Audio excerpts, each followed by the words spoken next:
जय श्री जगन्नाथ। आज शुणा सच्चिदानंद राउतरायंकर आउ एक कहानी बादशाह। आसतु शुणा कहानी बादशाह।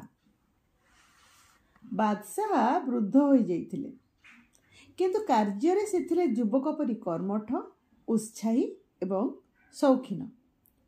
तांको अंतरर स्वभाव सिद्ध वृत्तिगुड़िक बयसर आधिक्य दृष्टि मलिन अथवा जीर्णशीर्ण हो पड़ी नथिला, बरं पूर्वपरी सजीव आउ सबुज रहिथिला। अंतपुरे तांकर भोगविलासर संगिनी थिले अगणित नारी। मणिमुक्ता संग्रह कला परी से देश विदेशरू बाछि बाछि केवल सुंदरी रमणी मानक द्वारा राजप्रसादर हेरेम पूर्ण करी रखिथिले। सेमानंकर लीलायित यौवनर सुस्थ देह भांगी पारे से थिले मुग्ध। तांकर रसपिपासु शौखीन हृदय रमणी देहर यौवन मदिरारे थिला अविरल अभिषिक्त। अंतपुरिकागण बादशाह को भल पाउथिले। समस्त यौवनर संभार समारोह तांकर पदतले निवेदन करी, कारण से अक्षम शक्तिहीन दुर्बल वृद्ध नथिले। सौंदर्य कोमलतारे न थाए, थाए शक्ति रे। अबला चिरदिन सबलर अनुरागिणी। किंतु समस्तक अपेक्षा बादशाहंकर प्रिया थिला गोटे सुंदरी अफगान बंदिनी। समग्र इंद्रिय राजीर उन्मुख अधीरता सहित से मने मने तार अनुरक्त थिले। सेही रूपसी नारी बितानरे सेही सुंदरी तरुणी ही थिला बादशाहंकर एकमात्र प्रियतमा। से हसुथिला, नाचुथिला, संगे संगे बादशाह को मध्य हसाउथिला, नचाउथिला। फूल परी से थिला कोमल, सौरभ परी से थिला लघु, हालुका संध्यारे अस्पष्ट निश्वास परी से थिला मूर्छित, कमनीय फाल्गुन परी से मधुर, चपल, छंदमय, संगीतर कोमल चरण परी से निबिड़, तरल, पुणी भावगभीर। दिगंत प्रसारित सुनील समुद्र कलोच्छ्वासरे जुग जुगांतर मौन आवेश परिस्फुट करी ताहा धावित। सेही सुनील सागरर दंतुरित तटरेखार उपकंठरे बादशाहंकर प्रमोद उद्यान। एही बगीचार राणी थिला तांकर प्रियतमा अफगान बंदिनी फिलबिन। संगीतरे से रचना करुथिला स्वप्नर नीड़, चाहाणी से सृष्टि करुथिला नीरव भाषार वनवितान। उपयुक्त पुत्र तालेक उपरे राज्यभार एवं समुदाय राजकीय दायित्व समर्पण करी बादशाह से प्रमोद कुंजरे थिले अखंड शांतिर अनाबिल स्वप्न छाया मध्य निद्रित शिशु परी निश्चिंत कार्यमुक्त। समय थिला तांकर अवसर परी सुख विनोदित। पुत्र हस्तरे से राज्यभार क्षुर्ण न करी गौरवान्वित हेब ए विषय से थिले निश्चिंत, संशयहीन। तालेक राजोचित व्यक्तित्व वीरत्व काहारिठारु नथिला छोट। तेणु उपयुक्त पुत्र हस्तरे दायित्वपूर्ण कार्यभार न्यस्त करी से नारी आउ सुरागिनी उन्मत्त थिले। से दिन खूब बड़ भोजी दियागला।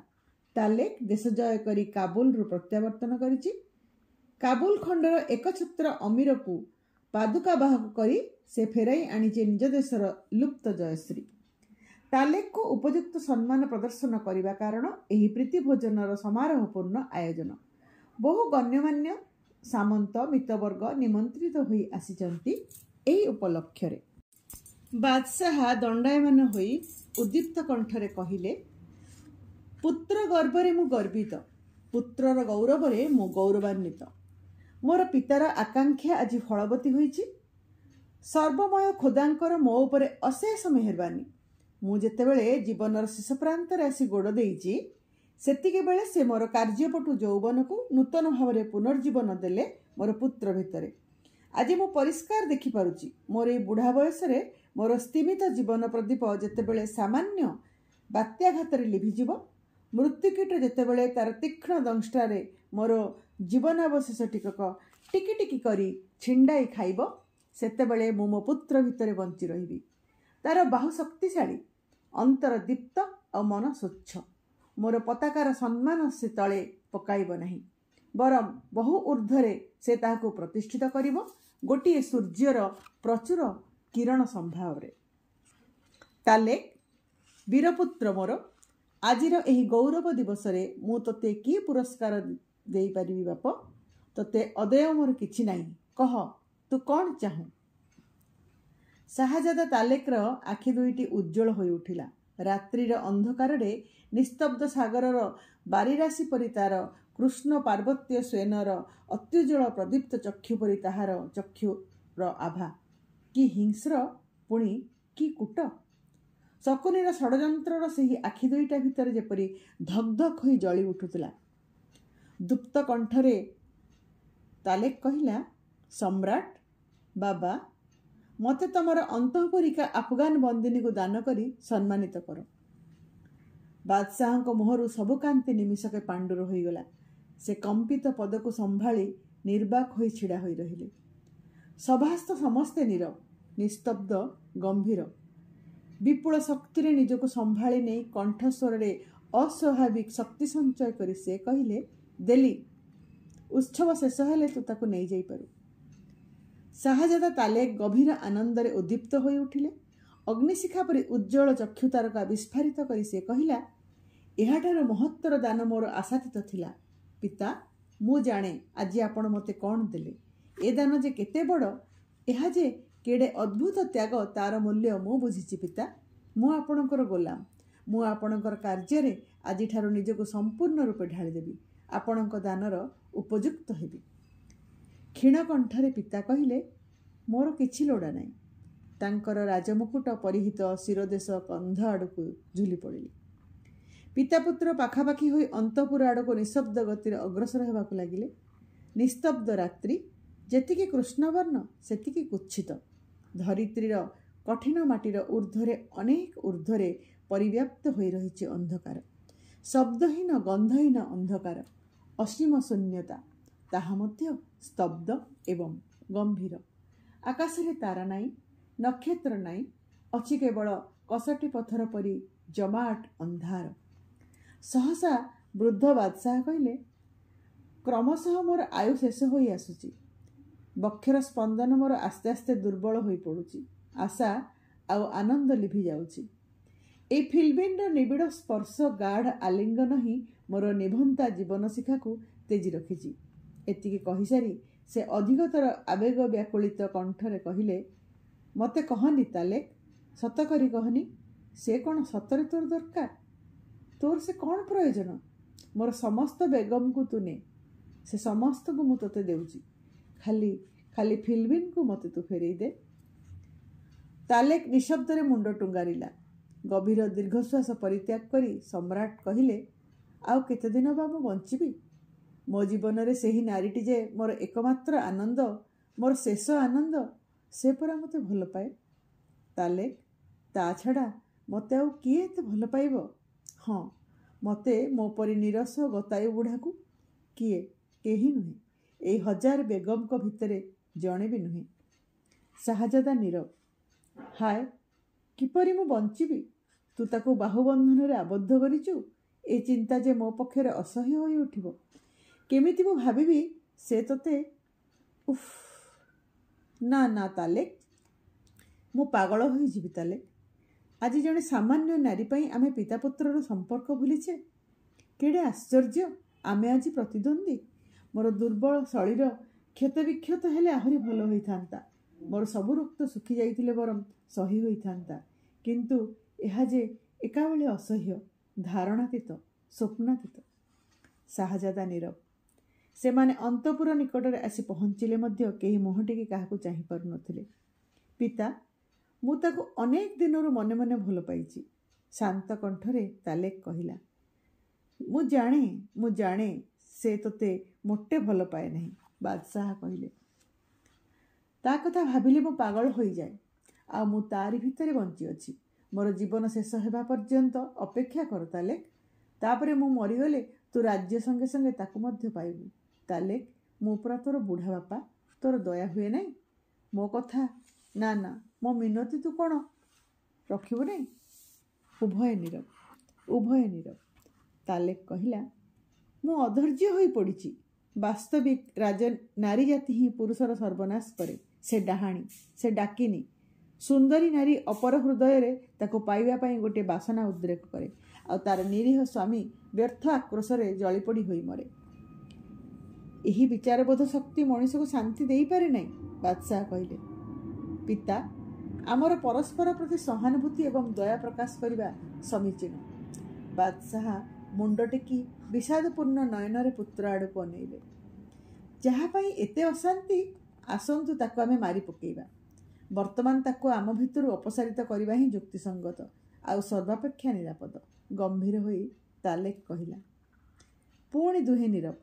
ବାଦଶାହ ଶାନ୍ତ ଓ ସଂଯତ କଣ୍ଠରେ କହିଲେ, ତୁ କ'ଣ ତାକୁ ମୋ ଅପେକ୍ଷା ବେଶୀ ଭଲ ପାଉ ତାଲେକ୍? ହଁ, ଆପଣଙ୍କୁ ମଧ୍ୟ ମୁଁ ଭଲ ପାଏ। ପୁଣି ଦୁହେଁ ନୀରବ। ହଁ, ମୁଁ ମଧ୍ୟ, ସବିସାଦେ ବାଦଶାହ କହିଲେ। ଛୋଟ ପିଲାଟିଏ ପରି ଦୁଇ ହାତରେ ମୁହଁ ଘୋଡ଼େଇ ସେ ଅସହାୟ କାତର ଭାବରେ କହିଲେ, ନା ନା, ମୁଁ ତାକୁ ତୋ ହାତରେ ସମର୍ପି ଦେଇପାରିବି ନାହିଁ। କୌଣସି ମତେ ପାରିବି ନାହିଁ। ମୋତେ ବଡ଼ ବାଧୁଛି। ମୁଁ ମଧ୍ୟ ଆଉ ସହ୍ୟ କରିପାରିବି ନାହିଁ। ହୁଏତ ମୋତେ ହତ୍ୟା କର, ନହେଲେ ମୋତେ ତାକୁ ଦିଅ। ମୋର ଫିଲବିନ୍ ଦରକାର, ଦରକାର, ଦରକାର। ବାଦଶାହ ନୀରବ। ପିତା, ତାକୁ ମାରି ପକାଇବା ଉଚିତ। କ୍ଷୀଣ କଣ୍ଠରେ ବାଦଶାହ କହିଲେ, ହଁ, ତାର ମରିବା ଉଚିତ। ପିତା ପୁତ୍ର ଉଭୟଙ୍କ ଅନ୍ତରରେ ଯାହାର ରେଖାପାତ ହୋଇଛି, ତାର ମରିବା ହିଁ ଉଚିତ। ତାପରେ ପୁତ୍ର ଆଡ଼କୁ ଅନେଇ କହିଲେ, ଆସ ତାଲେକ୍, ଦ୍ୱନ୍ଦ୍ୱ ଯୁଦ୍ଧରେ ଏହାର ବିଚାର କରାଯାଉ। ଜଣେ ନାରୀ ପାଇଁ ପିତା ପୁତ୍ର, ବାଦଶାହ ଆଉ ଶାହଜାଦା ଲଢ଼େଇ କରିବୁ। ଶାନ୍ତ ସ୍ୱରରେ ତାଲେକ୍ କହିଲା, ଆପଣ କ'ଣ ପାଗଳ ହେଲେ ବାବା? ନା, ମୁଁ ପାଗଳ ହୋଇଯାଇ ନାହିଁ। ଗୋଟିଏ ଇତର ସ୍ତ୍ରୀ ପାଇଁ ଆମେ କେହି କାହାର ଅଙ୍ଗରେ ଅସ୍ତ୍ରାଘାତ କରି ନପାରୁ। ହଁ, ଗୋଟିଏ ସାମାନ୍ୟ ସ୍ତ୍ରୀ ଲୋକ ପାଇଁ ନା, ତା ଆମେ ପାରିବା ନାହିଁ। କାରଣ ପିତାର ଧର୍ମରେ, ରାଜାର ଧର୍ମରେ ତାହା ଅନ୍ୟାୟ।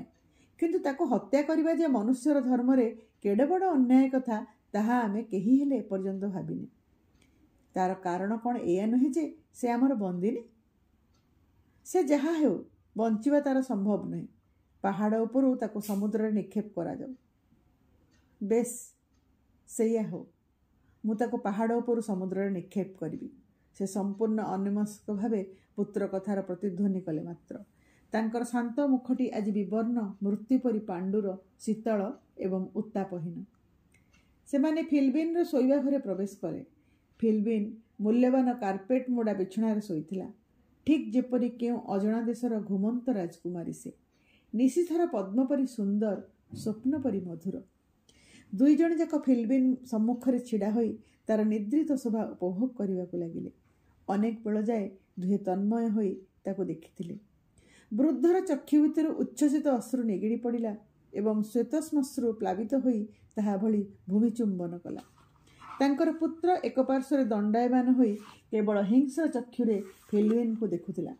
ଦାନ୍ତରେ ଦାନ୍ତ ଚିପି ଅତି କଷ୍ଟରେ ଅନ୍ତରର କ୍ରୂର ବାସନା ଦମନ କଲା ପରି ସେ ଜଣାଯାଉଥିଲା। ଫିଲବିନ୍ ଚେଇଁ ଉଠିଲା। ସକାଳ ପହରର ଗୋଲାପ ପରି ରକ୍ତାଭ ତାର ଆନନ। ଗୋଧୂଳିର କଇଁ ପରି ତାର ଭୀରୁ ମୁଦ୍ରିତ ଚକ୍ଷୁର ପଲ୍ଲବ ଦୁଇଟି ଉନ୍ମିଳିତ ହେଲା। ସେ ତାଲେକ୍କୁ ଦେଖିନଥିଲା। ବୃଦ୍ଧ କଣ୍ଠାଲିଙ୍ଗନ କରି ତାର ରକ୍ତିମ କୋମଳ ଓଷ୍ଠ ପାଖୁଡ଼ାଟି ସେ ତାଙ୍କରି ଆଡ଼କୁ ବଢ଼େଇ ଦେଲା। ଚଟୁଳ ହାସ୍ୟରେ କହିଲା, ପ୍ରିୟତମ, ତମେ ଆଜି ଏପରି ଶୁଖିଯାଇଛ କାହିଁକି? ତୁମେ କ'ଣ ଆଜି ମୋର ଚୁମ୍ବନର ପ୍ରତିଦାନ ଦେବ ନାହିଁ? ହାୟ, ସରଳା ପ୍ରେମିକା ନାରୀ, କେଡ଼େ ନିଷ୍ଠୁର ଆଦେଶ ତମ ପାଇଁ ଅପେକ୍ଷା କରୁଛି ତମେ ଜାଣନ୍ତ କିପରି? କଠିନ ଚିତ୍ତରେ ଅଶ୍ରୁ ଦମନ କରି ବୃଦ୍ଧ ଶାନ୍ତ ସଂଯତ ଭାଷାରେ କହିଲେ, ଶୀଘ୍ର ପ୍ରସ୍ତୁତ ହୁଅ ଫିଲବିନ୍, ତମକୁ ଆମ ସାଙ୍ଗରେ ଯିବାକୁ ହେବ। ଫିଲବିନ୍ ତାଲେକ୍କୁ ଦେଖିପାରିଲା। ବୁଦ୍ଧିମତୀ ନାରୀ ଅବିଳମ୍ବେ ସବୁ ଅନୁଭବ କଲା, ସବୁ ବୁଝିନେଲା। ସୁନ୍ଦର କୁସୁମ ପରି ମୁହଁ ତାର ଅଶ୍ରୁରେ ଓଦା ହୋଇଗଲା। ମୁଁ ଯିବି, ସେ କହିଲା। ହଁ, ମୁଁ ଯିବି, କିନ୍ତୁ ଅନ୍ୟ କାହାର ବ୍ୟକ୍ତିଗତ ସ୍ୱାର୍ଥପରତା ନିମନ୍ତେ ନୁହେଁ। କେବଳ ତମରି ପାଇଁ ଯାଉଛି ପ୍ରିୟତମ। ତୁମେ ମୋର ମୃତ୍ୟୁ ସ୍ଥିର କରିଛ। ଏହାଠାରୁ ଭଲ ଆଉ କିଛି ନଥିଲା। ପ୍ରିୟତମ, ମୁଁ ଯିବି। ତାପରେ ସେ ଗଭୀର ସୁପ୍ତ ନିଶିଥରେ ତିନି ଜଣ ଯାକ ସମୁଦ୍ର ଆଡ଼କୁ ଚାଲିଲେ। ସେମାନଙ୍କ ଚତୁର୍ଦିଗରେ ବିରକ୍ତିକର ଅନ୍ଧକାର, ନିବିଡ଼ ନିର୍ଜନତା, ସଂକୀର୍ଣ୍ଣ ରାସ୍ତା। ଏକାଠି ତିନି ଜଣ ଚାଲିପାରିବା ଅସମ୍ଭବ। ଫିଲବିନ୍ ଦୁର୍ବଳ ଏବଂ ପରିଶ୍ରାନ୍ତ ହୋଇଯାଇଥିଲା, କିନ୍ତୁ ମନେ ମନେ ସେ ଗୋଟିଏ ପ୍ରଚ୍ଛନ୍ନ ଗର୍ବ ଅନୁଭବ କରୁଥିଲା। ସେ କାହାକୁ କିଛି କହିଲା ନାହିଁ।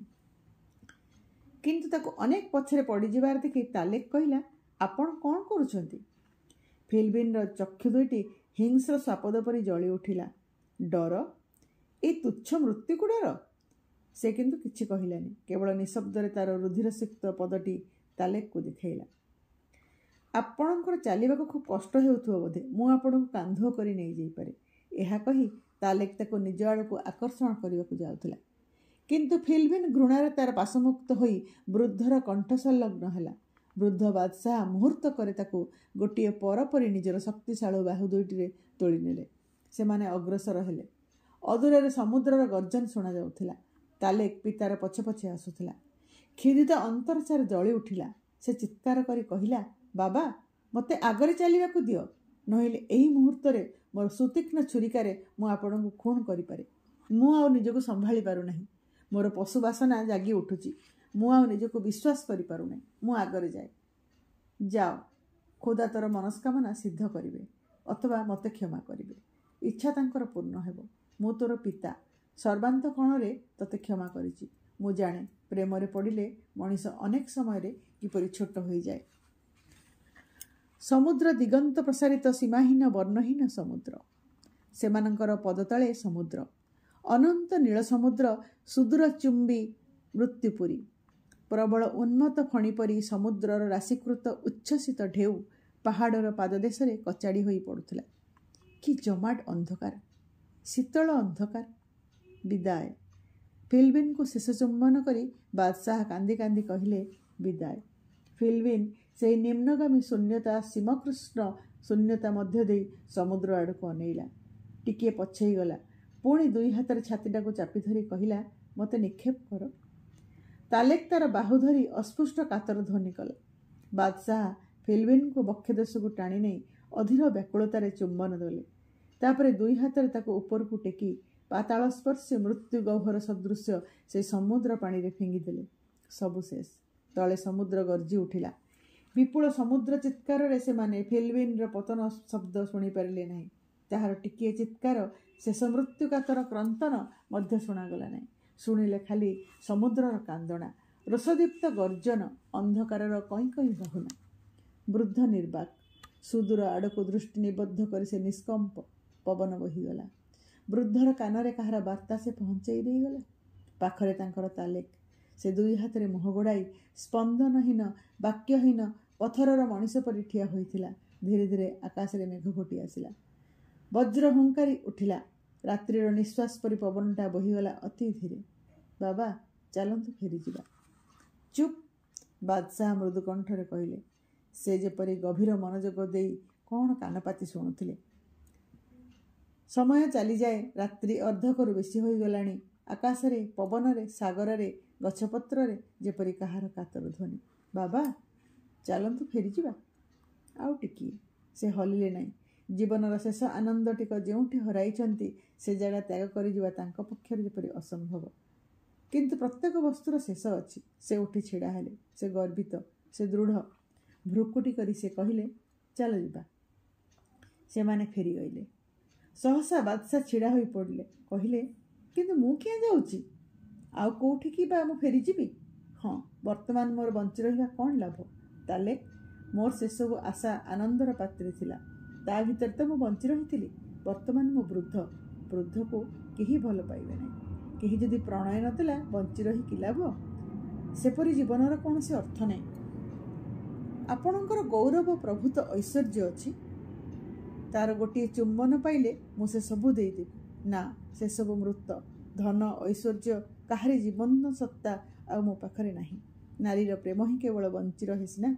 ବିଦାୟ ତାଲେକ, ମୁଁ ମଧ୍ୟ ବିଦାୟ ନେଉଛି। ଆଲ୍ଲାଙ୍କ କଲ୍ୟାଣରୁ ତୋର ସମସ୍ତ କାର୍ଯ୍ୟ ମହାନ ହେଉ, ଜୟଯୁକ୍ତ ହେଉ। ବୃଦ୍ଧ ବାଦଶାହ ସମୁଦ୍ର ଆଡ଼କୁ ଫେରିଗଲେ। ବାବା, ବାବା, ତାଲେକ ଚିତ୍କାର କରି ଡାକିଲା। ବାବା! ସେ ଆଉ କିଛି କହିପାରିଲା ନାହିଁ। ଯାହା ଉପରେ ମୃତ୍ୟୁର ଛାୟା ପଡ଼ିଛି, ତାକୁ କ'ଣ ବା ଆଉ ସେ କହିଥାନ୍ତା? ଜୀବନର ମାୟା ଯେ ତାଙ୍କର ନାହିଁ। କିଏ ଅଟକାଇବ? କିଏ ପଛରୁ ଡାକିବ? ନା ନା, ମୋତେ ଯିବାରେ ବାଧା ଦିଅ ନାହିଁ। ପଛରୁ ଡାକ ନାହିଁ। ମୁଁ ଯାଏ। ଆଲ୍ଲା ସେ ଏକା ଜାଣନ୍ତି। ବୃଦ୍ଧ ସମୁଦ୍ର ଗର୍ଭରେ ଡେଇଁ ପଡ଼ିଲେ। ତାଙ୍କର ପୁତ୍ର ତାଙ୍କୁ ବାଧା ଦେବାକୁ ମଧ୍ୟ ସମର୍ଥ ହେଲେ ନାହିଁ। ମୁହୂର୍ତ୍ତକରେ ସବୁ ଓଲଟପାଲଟ ହୋଇଗଲା। ଏଥର ମଧ୍ୟ ସମୁଦ୍ର ତଳୁ କିଛି ଶୁଣାଗଲା ନାହିଁ। ଗୋଟିଏ ଚିତ୍କାର ମଧ୍ୟ ନୁହେଁ, କାହାର ପତନ ଶବ୍ଦ ମଧ୍ୟ ନୁହେଁ। କେବଳ ସମୁଦ୍ରର ଗର୍ଜନ ଆଉ ପବନର ଉନ୍ମତ୍ତ ସଙ୍ଗୀତ। ତାଲେକ୍ ପ୍ରାଣହୀନ ପରି ଗଭୀର ଉଦାସ ନେତ୍ରରେ ପର୍ବତ ଆଡ଼କୁ ଅନେଇ ରହିଲା। ତାପରେ ଚିତ୍କାର କରି କହିଲା, ହେ ଆଲ୍ଲା, ମୋ ହୃଦୟରେ ବଳ ଦିଅ। ନିଶବ୍ଦ ରାତ୍ରିର ଘନାୟମାନ ଅନ୍ଧକାର ଭିତରେ ସେ ଘରକୁ ଫେରିଗଲା। ଆପଣମାନେ ଶୁଣୁଥିଲେ କାହାଣୀ ବାଦଶାହ। ଧନ୍ୟବାଦ।